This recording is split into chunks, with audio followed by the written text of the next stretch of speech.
సిరి ఇవ్వలేనటువంటిది సృష్టికర్త అయినటువంటి దేవుడు ఇస్తాడు. ఆయన నీకు నిత్య జీవాన్ని. సిరి ఇవ్వలేనటువంటిది సృష్టికర్త అయినటువంటి దేవుడు నీకు ఇస్తాడు ఆరోగ్యాన్ని.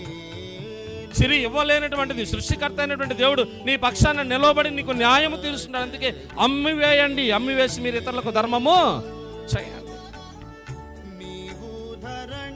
మీరు సంపాదించింది ఎందుకు? మేము అనుభవించడానికి కదా. అవును, మీరు అనుభవించాలి. ఎక్కడో తెలుసా, ఎప్పుడు ఏమి సంభవిస్తుందో తెలియదు కాబట్టి అనుభవించడానికి మీ కొరకు మన కొరకు ఆయన నిత్యమైనటువంటి రాజ్యాన్ని సిద్ధపాటు చేశాడు. ఆ నిత్యమైనటువంటి రాజ్యంలోనికి మనం చేర్చబడాలంటే ఇదిగో అక్కడ ఆయన అంటున్నాడు కదా, అక్కడ దొంగలు లేరు, అక్కడ చెమ్మట వేయబడదు, అక్కడ మీ దగ్గర దాచుకునేటువంటి ధనాన్ని ఎవడు కూడా తీసుకుని వెళ్ళలేదు. చాలా దాచుకుని ఆ డబ్బుకి ఏమైనా చదలో పడుతుంటాం. మనం న్యూస్లో చూస్తుంటాం. పాపం కష్టపడి దాచుకుని